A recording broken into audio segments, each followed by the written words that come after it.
ಕಾಂಗ್ರೆಸ್ನಲ್ಲಿ ಕಳೆದ 6 ತಿಂಗಳಿನಿಂದ ನಡೀತಾ ಇದ್ದಂತ ಅಧಿಕಾರ ಹಂಚಿಕೆಯ ಗೊಂದಲ ಸಂಘರ್ಷ ಇದೆಲ್ಲದಕ್ಕೂ ಕೂಡ ನಿನ್ನೆ ಬ್ರೇಕ್ ಬಿದ್ದಿದೆ. ಮುಖ್ಯಮಂತ್ರಿ ಆಗಿದ್ದಂತ ಸಿದ್ದರಾಮಯ್ಯ ಅವರು ರಾಜೀನಾಮೆ ಕೊಡಲೇಬೇಕು ಅನ್ನುವಂತ ಸ್ಥಿತಿ ನಿರ್ಮಾಣ ಆಗಿರೋದು. ನಾಳೆ ಸಚಿವರ ಜೊತೆ ಬ್ರೇಕ್ಫಾಸ್ಟ್ ಮೀಟಿಂಗ್ ಅನ್ನು ಮುಗಿಸಿ ಅವರು ರಾಜೀನಾಮೆಯನ್ನು ಸಲ್ಲಿಸೋದಕ್ಕಿದ್ದಾರೆ. 10:30ಕ್ಕೆ ಲೋಕಭವನಕ್ಕೆ ಹೋಗ್ತಾರೆ, ರಾಜೀನಾಮೆ ಸಲ್ಲಿಸ್ತಾರೆ. ಅಧಿಕಾರ ಹಂಚಿಕೆಯ ಒಪ್ಪಂದದಂತೆ 6 ತಿಂಗಳು ಮುಂಚಿತವಾಗಿ ಅವರು ರಾಜೀನಾಮೆ ಕೊಡಬೇಕಿತ್ತು. ಆದರೆ 6 ತಿಂಗಳು ಅವರಿಗೆ ಹೆಚ್ಚುವರಿ ಸಮಯ ಸಿಕ್ಕಿತ್ತು ಬೇರೆ ಬೇರೆ ಕಾರಣಕ್ಕಾಗಿ. ಅದು ದೇವರಾಜರಸರ ದಾಖಲೆ ಇರಬಹುದು, ಬಜೆಟ್ ಇರಬಹುದು, ಎಲೆಕ್ಷನ್ಗಳು ಇರಬಹುದು. ಈ ಎಲ್ಲ ಕಾರಣಕ್ಕಾಗಿ 6 ತಿಂಗಳು ಹೆಚ್ಚುವರಿ ಸಮಯ ಸಿಕ್ಕಿತ್ತು ಸಿದ್ದರಾಮಯ್ಯ ಅವರಿಗೆ. ಈಗ ರಾಜೀನಾಮೆ ಕೊಡೋದಕ್ಕೆ ಕಾಲ ಸನ್ನಿಹಿತವಾಗಿದೆ. ರಾಜೀನಾಮೆ ಕೊಡಿ ಎನ್ನುವಂಥ ಸೂಚನೆಯನ್ನು ಹೈಕಮಾಂಡ್ ಕೊಟ್ಟಿದೆ. ಸಿದ್ದರಾಮಯ್ಯ ಅವರು ಕೂಡ ಅದಕ್ಕೆ ಯಾವ ಪ್ರತಿರೋಧವನ್ನು ಕೂಡ ತೋರಿಸಿಲ್ಲ. ಪ್ರತಿರೋಧದ ಸಾಮರ್ಥ್ಯ ಇದ್ರು, ಪ್ರತಿರೋಧಕ್ಕೆ ಅವಕಾಶ ಇದ್ರು, ಸಿದ್ದರಾಮಯ್ಯ ಪ್ರತಿರೋಧದ ಯಾವ ಯೋಚನೆಯನ್ನು ಕೂಡ ಮಾಡಿಲ್ಲ. ಬದಲಾಗಿ ರಾಜೀನಾಮೆ ಕೊಡೋದಕ್ಕೆ ಸಹಮತ ಸೂಚಿಸಿದ್ದಾರೆ. ನಾಳೆ ಬೆಳಗ್ಗೆ 10:30ಕ್ಕೆ ರಾಜ್ಯಪಾಲರ ಸಮಯ ಕೇಳಿದ್ದಾರೆ. ರಾಜ್ಯಪಾಲರನ್ನ ಭೇಟಿಯಾಗಿ ತ್ಯಾಗ ಪತ್ರವನ್ನು ಸಲ್ಲಿಸೋದಕ್ಕಿದ್ದಾರೆ. ಅಲ್ಲಿಗೆ ಇಡೀ ಕ್ಯಾಬಿನೆಟ್ ಡಿಸಾಲ್ವ್ ಆಗುತ್ತೆ. ಮುಂದಕ್ಕೆ ಶಾಸಕರ ಸಭೆ ನಡೆಸಿ ಶಾಸಕರು ನೂತನ ಶಾಸಕಾಂಗ ಪಕ್ಷದ ನಾಯಕರನ್ನು ಆಯ್ಕೆ ಮಾಡಿ ಹೊಸದಾಗಿ ಪ್ರಮಾಣ ವಚನವನ್ನು ಸ್ವೀಕರಿಸಿ ಹೊಸ ಕ್ಯಾಬಿನೆಟ್ ಅಸ್ತಿತ್ವಕ್ಕೆ ಬರುತ್ತೆ. 10:30ಕ್ಕೆ ರಾಜೀನಾಮೆಯನ್ನು ಸಲ್ಲಿಸ್ತಾರೆ ಮುಖ್ಯಮಂತ್ರಿ ಹುದ್ದೆಗೆ. ಅದಕ್ಕೆ ಸಮಯ ಕೇಳಿದ್ದಾರೆ ಲೋಕಭವನದಲ್ಲಿ. ರಾಜ್ಯಪಾಲರ ಲಭ್ಯತೆ ಮತ್ತು ಸರ್ಕಾರ ಕೇಳಿರುವಂತಹ ಸಮಯ 10:30. 10:30ಕ್ಕೆ ಬ್ರೇಕ್ಫಾಸ್ಟ್ ಮೀಟಿಂಗ್ ಅನ್ನು ಮುಗಿಸಿದ ಬಳಿಕ ಸಿಎಂ ಕ್ಯಾಬಿನೆಟ್ ನಲ್ಲಿ ಸದ್ಯ ಇರುವಂತಹ ಸಚಿವರುಗಳಿಗೂ ಕೂಡ ವಿದಾಯದ ಬ್ರೇಕ್ಫಾಸ್ಟ್ ಅದು.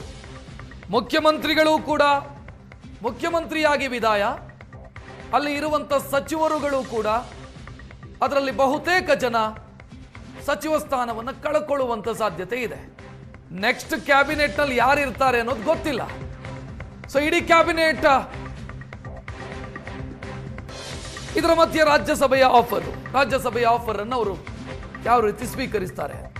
ರಾಜ್ಯಸಭಾ ಸದಸ್ಯರಾಗಿ ಸಿದ್ದರಾಮಯ್ಯ ಕರ್ನಾಟಕದಿಂದ ಆಯ್ಕೆ ಆಗ್ತಾರ? ಆಫರ್ ಕೊಟ್ಟಿದೆ ಹೈಕಮಾಂಡ್ ಕೊಟ್ಟಿರುವಂತ ಆಫರ್ ಅನ್ನ ಸಿದ್ದರಾಮಯ್ಯ ಸ್ವೀಕರಿಸುವಂತ ಮನಸ್ಥಿತಿ ಇದೆಯಾ? ಹಾಗೆ ನೋಡಿದ್ರೆ ಅವರ ರಾಜಕೀಯ ಜರ್ನಿ ಆರಂಭ ಆಗಬೇಕಾಗಿದ್ದು ರಾಷ್ಟ್ರ ರಾಜಕಾರಣದಿಂದಲೇ. 80ರಲ್ಲಿ ಅವರು ಮೊದಲು ಕಂಟೆಸ್ಟ್ ಮಾಡಿದಂತ ಎಲೆಕ್ಷನ್ ಲೋಕಸಭೆ, ಬಟ್ ಅದು ಸಕ್ಸಸ್ಫುಲ್ ಆಗಲಿಲ್ಲ. 8,000 ಓಟಿಗಷ್ಟೇ ಸೀಮಿತ, ಸೋತರು. ಈಗ ಅವರ ರಾಜಕೀಯ ನಿವೃತ್ತಿ ರಾಷ್ಟ್ರ ರಾಜಕಾರಣದ ಮುಖಾಂತರನೇ ಆಗತ್ತಾ ಅಂತ ಹೆಚ್ಚಿನ ಡೀಟೇಲ್ ನೀಡೋದಕ್ಕೆ ಮಾರುತೇಶ್ ರೆಡಿ ಇದ್ದಾರೆ.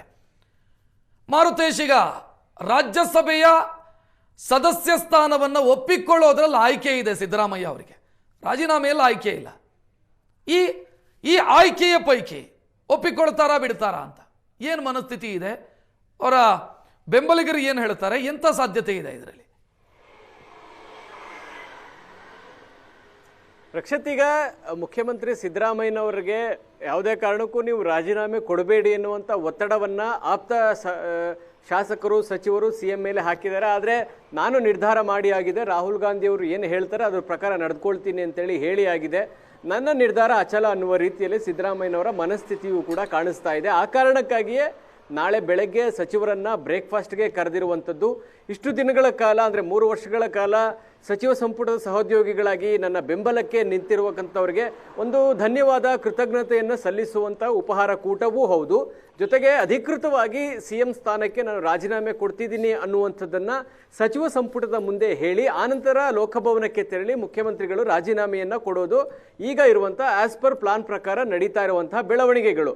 ಇನ್ನೊಂದು ಕಡೆ ಸಿದ್ದರಾಮಯ್ಯನವರಿಗೆ ಹೈಕಮಾಂಡ್ ಆಫರ್ ಮಾಡಿದೆ ರಾಜ್ಯಸಭೆಗೆ ಬನ್ನಿ ಅಂತೇಳಿ. ಅಲ್ಲಿ ರಾಜ್ಯಸಭೆಗೆ ಹೋಗುವ ಬಗ್ಗೆ ಇನ್ನೂ ಖಚಿತವಾಗಿ ಮುಖ್ಯಮಂತ್ರಿಗಳು ಹೈಕಮಾಂಡ್ಗೆ ಯಾವುದೇ ರೀತಿಯಾದಂತಹ ಆಶ್ವಾಸನೆಯನ್ನಾಗಲಿ ಅಥವಾ ನಾನು ರಾಜ್ಯಸಭೆಗೆ ಹೋಗ್ತೀನಿ ಅನ್ನುವಂಥದ್ದನ್ನಾಗಲಿ ಕನ್ಫರ್ಮ್ ಮಾಡೂ ಇಲ್ಲ. ಇದರ ಜೊತೆಗೆ ಹೈಕಮಾಂಡ್ 18ರ ತನಕ ಮುಖ್ಯಮಂತ್ರಿಯಾಗಿ ಅಂದರೆ ಈ ಜೂನ್ 18ನೇ ತಾರೀಕಿನ ತನಕ ಸಿದ್ದರಾಮಯ್ಯನವರು ಇರಬೇಕು ಅಂತೇಳಿ ಬಯಸಿತ್ತು. ಆದರೆ ಸಿದ್ದರಾಮಯ್ಯನವರು ಅದಕ್ಕೆ ರೆಡಿ ಇಲ್ಲ. ಈಗ ಅವರನ್ನು ಅಂದರೆ ಪದತ್ಯಾಗ ಮಾಡಿ ಅನ್ನುವಂಥ ಸೂಚನೆ ಕೊಟ್ಟ ಮೇಲೆ, ನಿಮ್ಮನ್ನು ರಾಜ್ಯಸಭೆಗೆ ಅಭ್ಯರ್ಥಿ ಮಾಡ್ತೀವಿ ಅಂತ ಹೇಳಿದ ಮೇಲೆ ಆದರೆ ಸಿದ್ದರಾಮಯ್ಯನವರು ನಾನು CM ಆಗಿ ಇದ್ದುಕೊಂಡು ರಾಜ್ಯಸಭೆ ಅಭ್ಯರ್ಥಿ ಆಗಲ್ಲ ಅಂತ ಹೇಳಿ ತೀರ್ಮಾನವನ್ನು ತೆಗೆದುಕೊಂಡು ನಾಳೆ ಅವರು ರಾಜೀನಾಮೆ ಕೊಡುವ ತೀರ್ಮಾನದ ಹಿಂದೆ ಅವರದ್ದೇ ಸ್ವಯಂ ನಿರ್ಧಾರ ಇದೆ. ಅದು ನಾಳೆ ರಾಜೀನಾಮೆ ಕೊಡಬೇಕು ಅನ್ನೋದು ಹೈಕಮಾಂಡ್ ನಿರ್ಧಾರ ಅಲ್ಲ ಅನ್ನೋದು ಬಹಳ ಸ್ಪಷ್ಟ. ಅಂದರೆ ರಾಜ್ಯಸಭೆ ಅಭ್ಯರ್ಥಿ ಆಗ್ತೀನಿ ಅನ್ನುವಂಥದ್ದನ್ನು ಪರೋಕ್ಷವಾಗಿ ಹೇಳ್ತಿದ್ದಾರೆ ಸಿದ್ದರಾಮಯ್ಯ. ಅದು ಕೂಡ ಕ್ಲಿಯರ್ ಆಗಿ ಗೊತ್ತಾಗ್ತಾ ಇಲ್ಲ. ಆಪ್ತರ ಬಳಿಯೂ ಕೂಡ ರಾಜ್ಯಸಭೆಗೆ ಹೋಗೋದ್ರ ಬಗ್ಗೆಯೂ ಕೂಡ ಸಿದ್ದರಾಮಯ್ಯ ಎಲ್ಲಿಯೂ ಕೂಡ ತಮ್ಮ ಖಚಿತವಾದಂತಹ ಮಾತುಗಳನ್ನು ಹೇಳಿಕೊಂಡಿಲ್ಲ.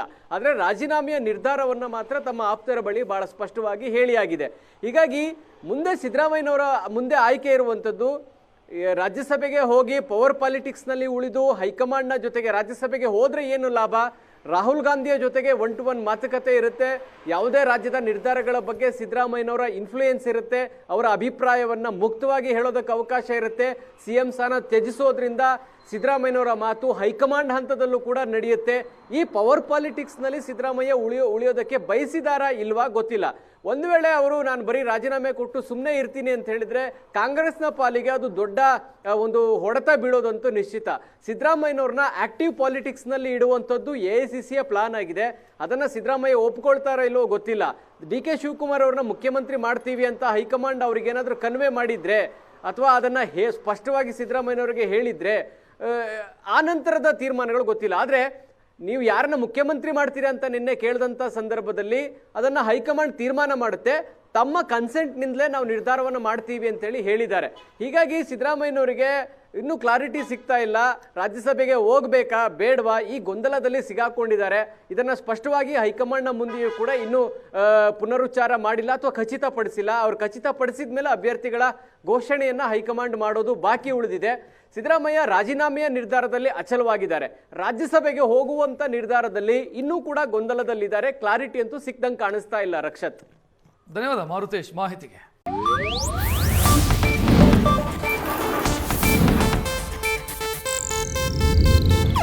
ಇದು ಏಷ್ಯಾನೆಟ್ ನ್ಯೂಸ್ ನೆಟ್ವರ್ಕ್ ಪ್ರಸ್ತುತಿ.